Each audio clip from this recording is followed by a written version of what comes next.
Hi, it's Ian Zeglin here again from Greenacres. This video is for our Ley Field update for the summer. A lot has happened since our update in the spring, and I want to kind of document some of the decisions and difficulties that we've had, and kind of some of the things that we're doing about some of the issues in the system, or challenges in the system, I should say. So from spring until summer, very clearly two of the things that have become our biggest issues have been compaction in this system, as well as weed pressure. Compaction is something that we're always working on a farm, especially in southern Ohio where we just have a ton of clay. But always we're trying to reduce tillage while also keeping our soil loose. And so here in this project, we've kind of been straddling that process of, working the soil when we need to and trying to not work it when we don't need to. And we've run into some challenges with this system and that method. And so one of the big, huge changes that we've done to the system that we're moving towards this year into the future of the Ley Field system is pushing it towards no-till fully. I think there's a lot that comes with that. I think that no-till is kind of a buzzword right now. But ultimately, I do believe that this system can work very well as a no-till system. And I could be wrong, but we'll see. I do, on the flip of that, I want to make sure I say that I think that this system can also be done with heavier tillage than what we were doing. I think both can work. I'll go over some of the reasons why I think that, and I'll go over some of the positives and negatives in my mind of both of those systems. But we'll kind of get to that as we go a little further into the video. The other challenge that we've really been battling this year is weed pressure. It's very interesting with a system based on grazing for fertility. The weeds that are the biggest issue are the ones that the cows or the sheep like the least. For us, it's been some of our most terrible weeds. It's nutsedge, spiny amaranth, we have some cockleburr, pigweed, these things that the cows and sheep just kind of will ignore. In this system over the last 4 or 5 years have really gotten pretty bad. And so we are also using no-till and mulches to try and combat that as well, and we've had some success already, and I think we'll see more success in that moving forward. So this is kind of an example of what we've been working with. What you can kind of see here in front of me is what it looks like after the cows and the sheep graze this field. What was here was a cover crop of heavy buckwheat, pearl millet, sun hemp, a number of other kind of summer cover crops. Ultimately, the buckwheat really thrived and kind of choked out some of the other stuff. So it was a pretty heavy buckwheat cover crop. You'll see a lot of that's what a lot of the stubble is here. The cows and the sheep did an amazing job grazing it, trampling it. You can see manure. If you were closer, you can see the sheep manure as well. But what you can see is some of the issues that we've been running into. Some of this here is cover crop stubble, but some of these larger stems right here are pigweed stubble. The sheep will kind of take the leaves off and the cows will accidentally trample some, but immediately once this plant gets this much stress, every single possible spot this thing can put out seeds, it's putting out seeds, or putting out flowers for seeds. So this is kind of one of the things that we've been running into, and since we've not been doing any kind of soil work during these grazing years, if we don't get to this just at the exact right time, this all goes to seed, and then we're kind of up a creek on that one. The other thing about this way we've been doing it is we've been seeding our cover crop directly on top of what you would be looking at right here. What inevitably has been happening year to year, whether we're using a drill, whether we're broadcasting, whether we get enough rain or not enough rain, is that the weeds that already are here already have such a nice hold on the ground that inevitably we are getting crazy weed pressure in our cover crop mixes, and they're not performing like we've been wanting them to perform. And this has been about 2 years of different trials to get this to work the way we want it to work. And so far we just have not had the cover crop success that we've been looking for. Before I put the buckwheat in here, I put a different mix, and I drilled it. We had plenty of rain, and we had so much nutsedge and weeds in the pasture that the cover crop just got completely choked out. It was at that time that we kind of were looking at this idea of doing no-till or more tillage, and we kind of sat down as a team and talked about what we wanted to do. And I kind of ultimately decided that the actual thing to do on these grazing years, as you can see, is once the cows come through, to actually work the soil. I'm using a spader, which is kind of an interesting piece of equipment that uses basically spades that kind of throw the soil into the back of a housing, and that kind of breaks it apart. It's kind of a lesser known piece of soil equipment that I think it has its purposes. But when I took that cover crop that was totally covered in weeds, I worked the soil where it needed to be worked, and I just broadcasted out the seeds that the next cover crop mix for the season, and we had fantastic germination, fantastic weed cover, where you see like a pigweed here, maybe there, and another few other places. There, on our other cover crop mix where it was weedy and didn't do very well, that's all you saw. The fact that we have this few stands of it kind of left, I think is a major win in terms of figuring this system out and how to build soil on grazing years. Now, what I'm getting into here is I just told you that we're moving no-till, and I'm showing you all this tillage we're doing.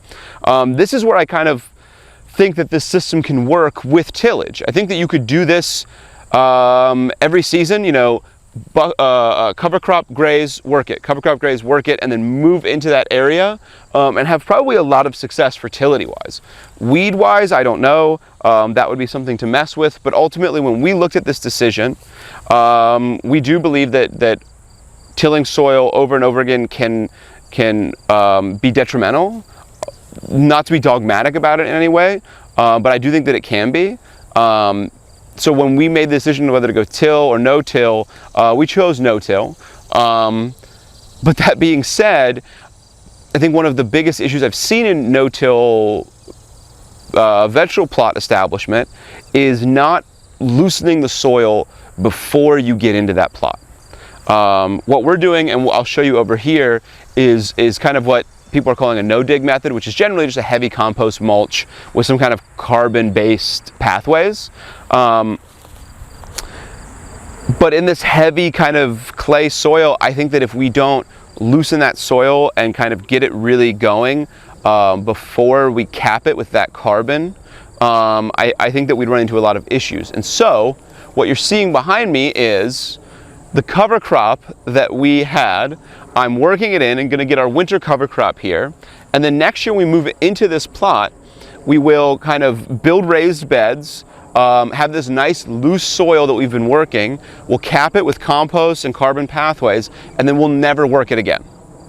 So the first step in no-till is a crazy amount of tillage, which is counterintuitive, but we're looking at it as an acute soil disturbance for the end result of being a no-till system. I think, you know, I think it's going to work. I could be completely wrong, but so far, at least with the cover crop side of things and working the soil, we've seen major improvements in stands, major improvement of the amount of feed that we're creating for animals, and a huge reduction in weeds that are going to seed, which again, those were some of our big issues, is the compaction and the weeds. And so what I'll do is I'll finish working this plot, and I'll either broadcast or drill in our winter cover crop, which is the earliest we've ever drilled our cover crop, so we'll see how that goes too. But we're really focusing on, if we're going to work this soil and loosen it and do some kind of tillage, I want a living root back into that soil as fast as possible. And so we're looking at just basically when the next rain comes right beforehand, getting this really well seeded. So one of the no-till methods that we're experimenting with as we transition kind of this direction are some of these heavier mulching systems. Oftentimes it's called European no-dig, so it's kind of where we just basically take some kind of carbonaceous material for the pathways and kind of layer it very heavy, and then on the beds themselves we're layering a very thick layer of compost, aggressively thick layer of compost. On these beds behind me, we are doing the heavy compost mulch in the beds, 3 to 4 inches thick, and we're experimenting with some beds as thick as 6 inches deep. Which is kind of crazy, but we kind of want to test the limits of this.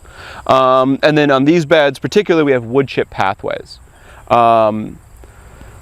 Immediate good results have been very little weed pressure. There has been fantastic water retention once the crop is established. I think that's been a really big win. And once the crop is established, we're having great growth. Now that being said, one of the things we're struggling with is getting crops established in these systems.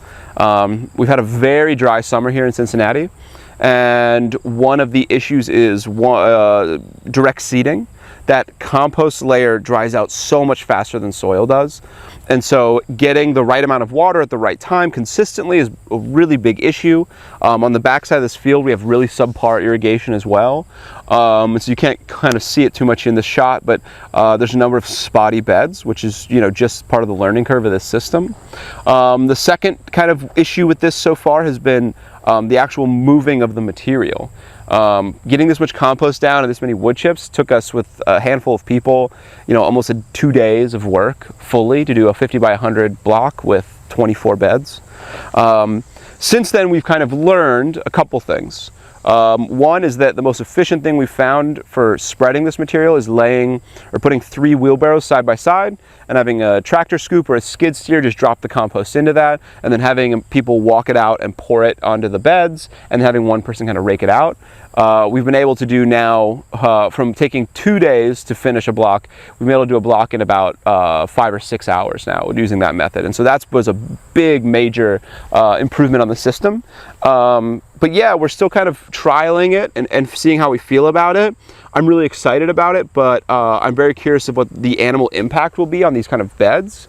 As we kind of make sure to have our mulch layer on the pathway and our compost on the bed, I'm curious whether animals will impact that harshly, whether they'll stir those layers together, which is not ideal, or if it'll be great. This compost is really nice and airy and soft, and honestly, I think that it could use a little bit of compaction to kind of shore up that seed bed. I think that's one of the issues with getting direct seeding happening in here. So we'll see how this goes. I'm very hopeful for it, though, and I do think it is a way to move forward, and hopefully we'll have kind of more on that as we get going. So this is another example of this no-dig system we're kind of working towards and experimenting with. This particular one is the one we spread with a skid steer, and we mulched the pathways with just chopped straw. The chopped straw is definitely not as effective at mulching compared to the wood chips, but it's a lot easier to spread. We're hoping to kind of come back through here with some wood chips later in the fall and do a little bit more of a heavy carbon, long-term mulching. We put our brassicas into this plot and have had a lot of mixed success. Again, establishment has been the issue. This kind of heavy mulch layer seemed to dry out very quickly on top, but it creates a nice barrier in between the soil and, or I should say, the compost creates a barrier at the soil where the evaporation that we normally experience with soil is very different. And so that's been a huge learning curve for us that have not been using this system previously. And so I found that we were overwatering our crops because we were doing the test we normally do, which is kind of feel down in the soil a bit. But instead we were just feeling into the compost, and then once we felt that dryness, we were watering. What I later kind of realized was that the soil underneath the compost was plenty wet, and that the issue we were having actually from that was we ended up getting a lot of damping off, which we haven't had an issue with almost ever on this farm. And so there's a number of brassicas we had to replace, and the way we replaced them was to dig a little bit of a crater into the compost and plant directly into the soil. Hopefully once the plant's established and we come through and cultivate, we'll kind of reseal that soil with the compost. But for now, we're seeing better results with that system of establishment. The plants that are established are getting going like gangbusters. They're putting on tons of new growth, even with the little water we've had around here at this point. And so again, this is a system that we're trialing, and we see a future in it. We're just not sure how to quite get there yet. And so yeah, I think that the cover crop establishment previous to the mulching has been really, really important. And we'll see kind of again what the grazing does afterwards. So we're hoping that over the next few years we can get some really cool data and examples of no-till. The flip side of that is that it could work terribly, and I think that's also an important thing to try and educate to. We will be going back to OFA this year, hopefully, and doing a larger update there if anyone's going back to OFA. And we're also hoping that in the fall we can do our next update video. That update video will include our cover crops, how some of our no-till plots did, as well as maybe some other things that we're working on. So I appreciate everyone keeping up with the project. I hope everyone's enjoying it. If anyone has any feedback, just let me know. And we look forward to the next video. Thank you.